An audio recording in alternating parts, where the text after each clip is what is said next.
چاہیے، دینے والا ہے سچا ہمارا۔ سبحان اللہ، بہت آپ کا خوب سارا بات، تو ماشاءاللہ۔ اللہ اکبر کبیرہ میرے آقا ہیں۔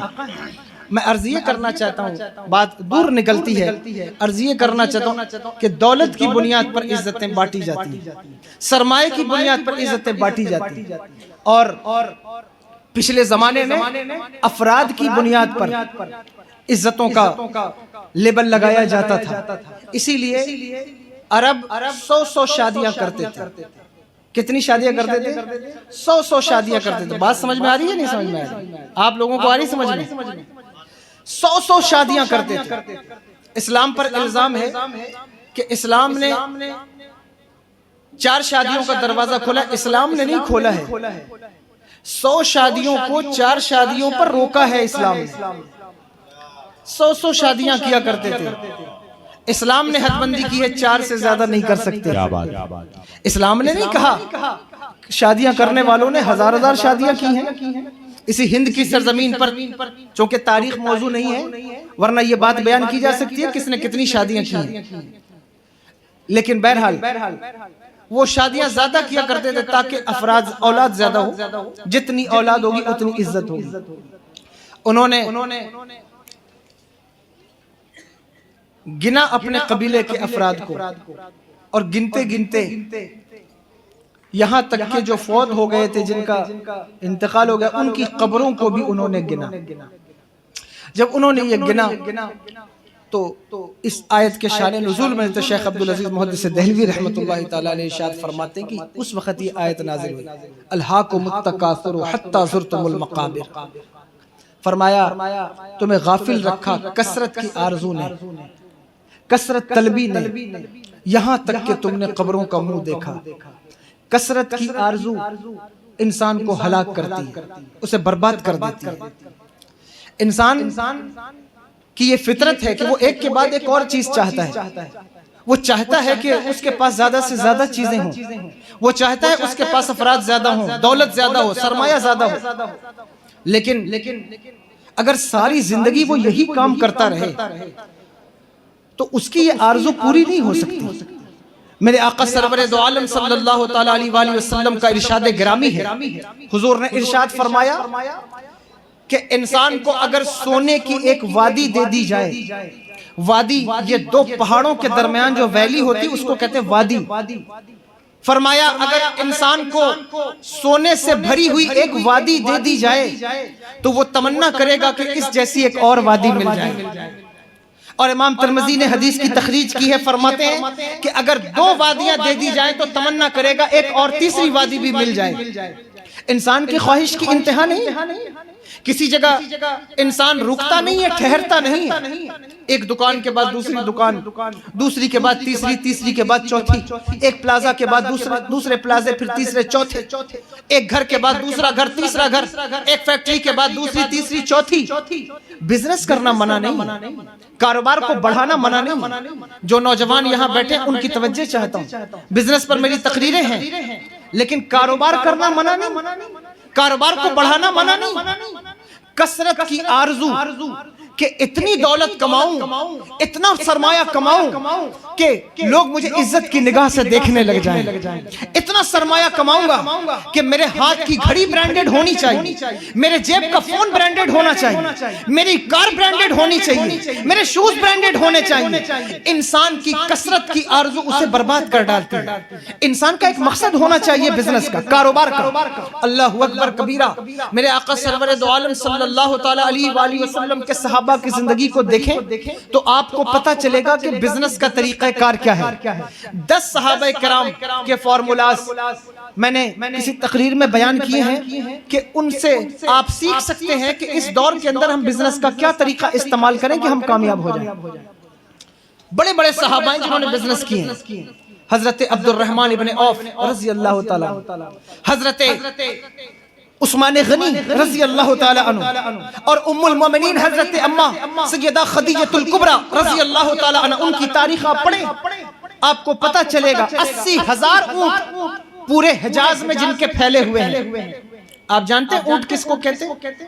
اونٹ یہ صحرا کا جہاز ہے، ڈیزرٹ کا، جس طرح پانی کا شپ ہوتا ہے، ایک پانی کا جہاز کسی کے پاس ہو، بتاؤ وہ کتنا امیر آدمی ہوگا؟ اور 80,000 ڈیزرٹ کے جہاز جن کے پاس موجود ہیں اور امپورٹ ایکسپورٹ کا بزنس ہے، وہ کتنے بڑے کاروباری ہیں، کتنے بڑے تاجر ہیں۔ اللہ اکبر، ان کی زکوٰۃ نکلتی ہے، عشر مبشرہ کے صحابہ بیٹھتے ہیں زکوٰۃ کا حساب لگانے۔ لیکن آپ کو معلوم ہے کہ اتنا بڑا بزنس ہونے کے بعد، اتنا بڑا کاروبار ہونے کے بعد ان کا طرز عمل کیا ہے، ان کی زندگی کا طریقہ کار کیا ہے؟ حضرت سیدنا ابو بکر صدیق رضی اللہ تعالی عنہ کی بارگاہ میں ایک مسافر حاضر ہوا۔ اس نے حاضر ہو کر کہا، حضور گھر سے دور آ گیا ہوں، سرمایہ ختم ہو گیا، کوئی پیسہ موجود نہیں، کاروبار میں نقصان ہوا ہے، گھر واپس جانا چاہتا ہوں، اگر آپ مجھے 5-6 دینار دے دیں تو میں اپنے گھر آسانی سے واپس لوٹ جاؤں گا۔ خلیفۃ المسلمین ہیں، امیر المومنین ہیں۔ ارشاد فرمایا کہ میرے بھائی، میں تجھے بیت المال سے تو اس وقت نہیں دے سکتا، تو نے مجھ سے طلب کیا ہے، اور میرے پاس اس وقت سرمایہ موجود نہیں، میرے پاس پیسہ موجود نہیں۔ یہ بات بھی قابل غور ہے، خلیفۃ المسلمین ہیں، امیر المومنین ہیں، لیکن اگر آپ سرمایہ چیک کریں تو سرمایہ کچھ بھی نہیں، پیسہ کچھ بھی نہیں۔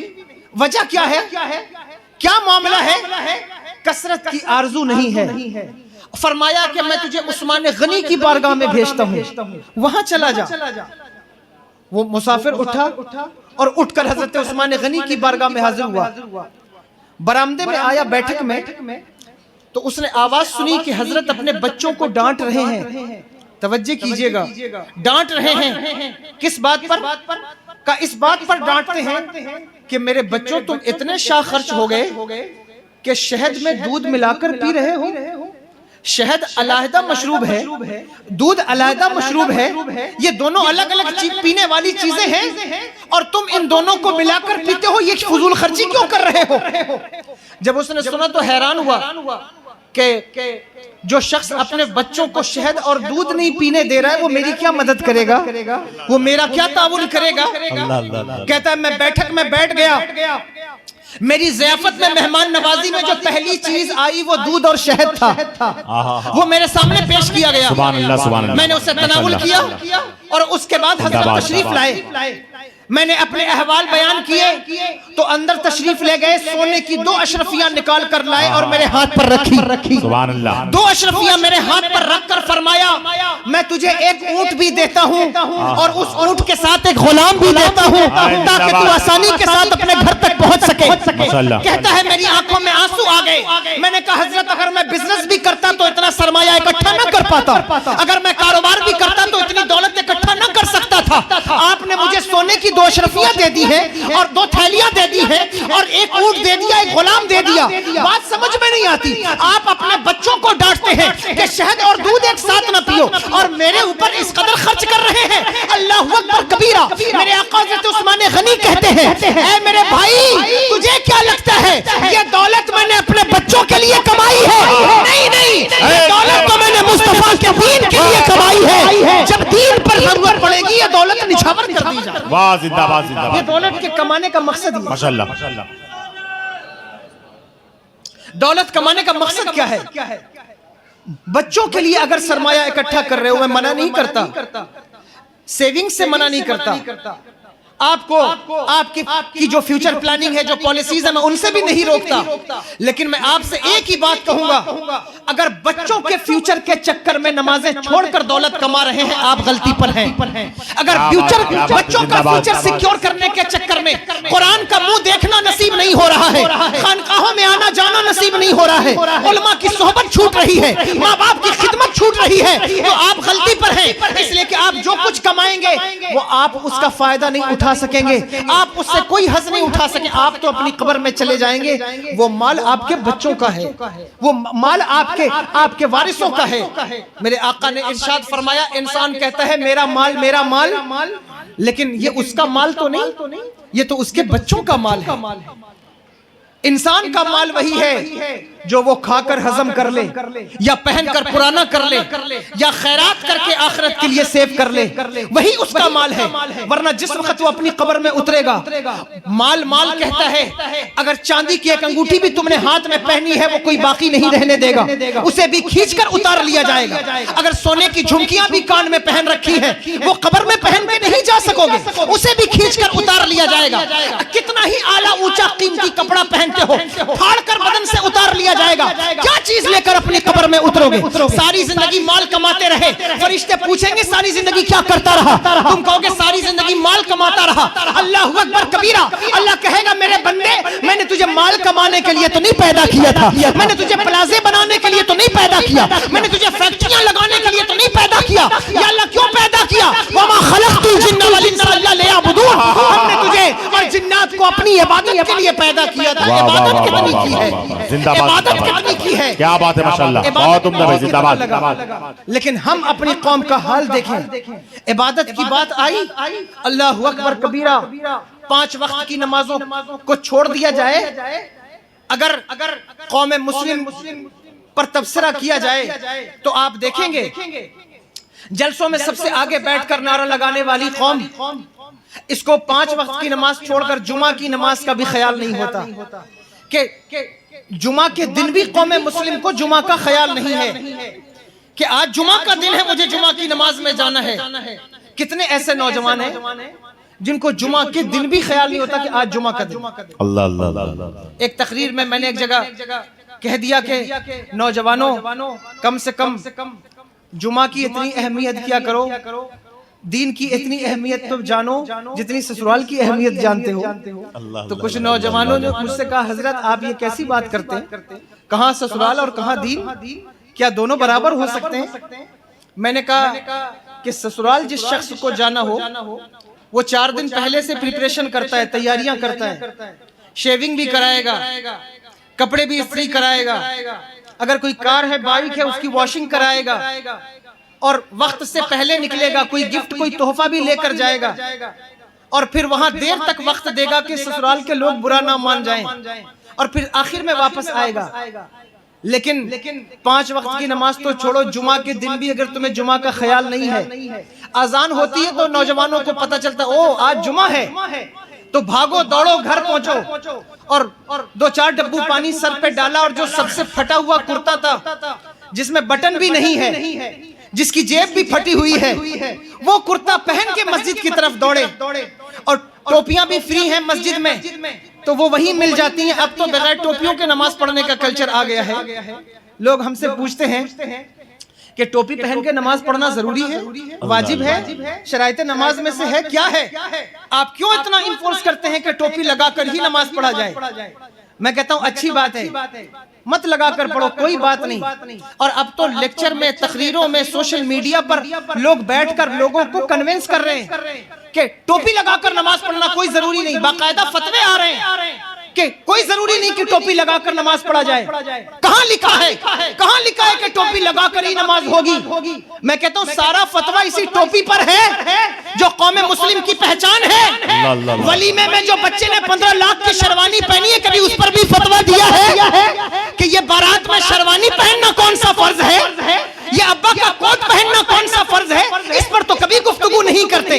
اللہ اکبر کبیرہ، یہ جو بارات میں 15 قسم کے مینو کے کھانے ہیں اس پر کبھی گفتگو نہیں کرتے، لیکن بزرگوں کے طریقہ کار پر گفتگو کرنے والے، یہ بات یاد رکھنا غازی پور والوں، جو قوم اپنے اکابرین پر بھونکنے لگ جائے اس قوم کو زوال کے بلھے سے کوئی نہیں نکال سکتا، اور جو قوم اپنے اکابرین کا قدم چومتی رہے اس کو زوال کے دریا میں کوئی نہیں ڈبا سکتا۔ اگر اپنے اکابرین سے، ولیوں سے، علماء سے، اکابرین سے جڑے رہو گے یہاں بھی کامیاب رہو گے، وہاں بھی کامیاب رہو گے۔ اور جب تمہیں ان پر بھونکنا سکھایا جانے لگے، جب تمہیں ان کی اللہ اکبر کمیاں دکھائی جانے لگے، تو سمجھ جاؤ کہ یہ وہ لوگ ہیں جو ہمیں ترقی کی طرف نہیں بلکہ ہمیں بربادی کی طرف لے جانے والے ہیں۔ اس لیے اس بات پر یہ ایک علیحدہ موضوع ہے کہ اس پر گفتگو ہوتی ہے کہ صاحب یہ دور ایسا دور ہے، ایسے ایسے سوشل میڈیا پر اسکالر بیٹھے ہوئے ہیں، اور اب تو ہمارے نوجوان علماء کی طرف نہیں، اسکالرز کی طرف جانا چاہتے ہیں۔ کیوں؟ صاحب یہ بڑے بڑے اسکالرز آ گئے، اب علماء کی کیا ضرورت ہے؟ اب علماء سے پوچھنے کی کیا ضرورت ہے؟ دین کا مسئلہ کوئی ڈاکٹر سے پوچھتا ہے، دین کا مسئلہ کوئی انجینئر سے پوچھتا ہے۔ اللہ اکبر کبیرہ، یہ قابل غور بات ہے، سمجھنے والی بات ہے۔ انجینئر کریں گے اب ڈاکٹر کا کام، ہو جائے گی مریض کی تب زندگی تمام۔ آپ مجھے بتائیں کہ کیا انجینئر اب دین کا مسئلہ بیان کرے گا؟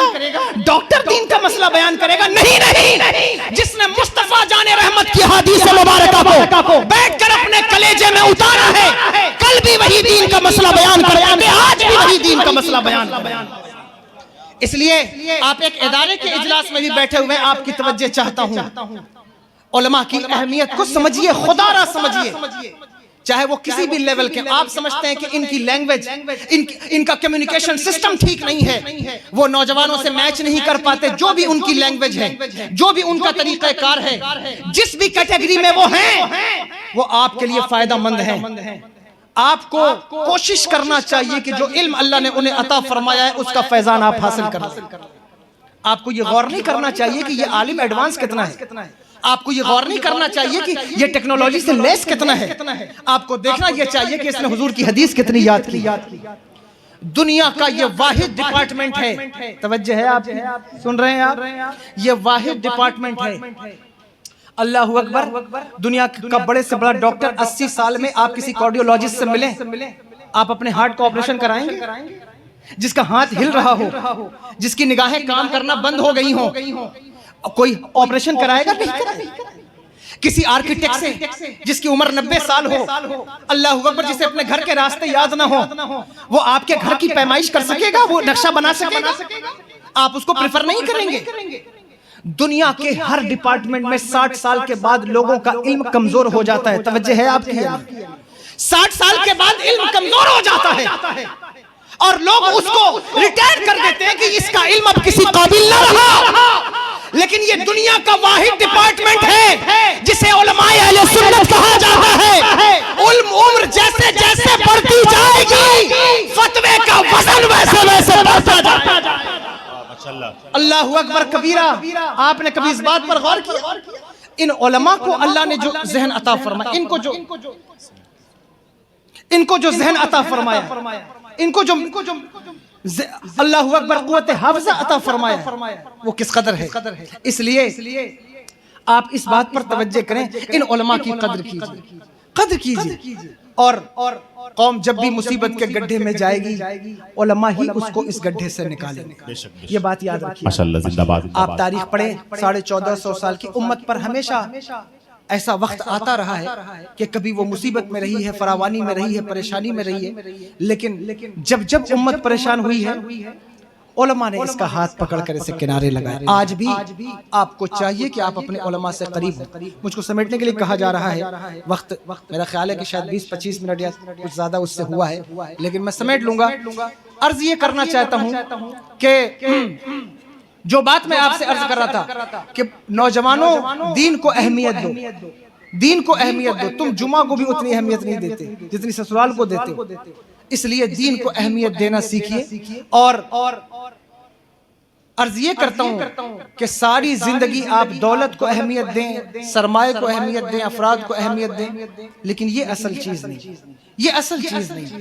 اصل کیا ہے؟ اصل چیز کیا ہے؟ آپ کے اندر تقوی کا ہونا، پرہیزگاری کا ہونا، آپ کا دل صاف ہونا۔ یہ وقت ایسا وقت ہے جس وقت ہر انسان، زیادہ تر انسانوں کے اندر 2 انسان بستے ہیں۔ یہ جو ڈبل سٹینڈ کی بیماری ہے، اس کو ختم کرنے کی کوشش کیجیے، اپنے آپ کو صاف اور ستھرا کیجیے، اپنے اندر سے ان چیزوں کا خاتمہ کیجیے، اور ولیوں کی بارگاہ سے جڑنے کی کوشش کیجیے، اللہ والوں کے آستانوں سے جڑنے کی کوشش کیجیے۔ آخری بات اس زمانے میں عرض کرتا ہوں، وہ کیا ہے کہ دیکھو، اگر اس دور کے اندر آپ کو کوئی بہکائے، کسی فتنے میں مبتلا کرے، آپ کو پتہ ہونا چاہیے کہ آپ جس مذہب کے ماننے والے ہیں، جس مسلک کے ماننے والے ہیں، وہ مسلک حق ہے یا نہیں۔ یہ آپ کو معلوم ہونا چاہیے، اس کی دلیل آپ کے پاس موجود ہونا چاہیے۔ اس لیے یہ بات آپ سے عرض کرتا ہوں، ساری دنیا کا نعرہ ہے کہ یہ جھوٹے ہیں ہم سچے ہیں، یہ جھوٹے ہیں ہم سچے ہیں، لیکن اگر آپ مذہب اہل سنت والجماعت جسے مسلک اعلی حضرت کہا جاتا ہے اس کے پابند ہیں تو آپ کو مطمئن رہنا چاہیے، اطمینان رکھنا چاہیے، اعتماد رکھنا چاہیے۔ آپ جس مسلک پر کھڑے ہیں یہی مسلک حق ہے۔ وجہ کیا ہے؟ دنیا میں بڑے بڑے عالم ہیں، لوگوں کے پاس بڑی بڑی علمی یونیورسٹیاں ہیں، لیکن کیا یہ ساری چیزیں معیار حق قرار پاتی ہیں؟ نہیں۔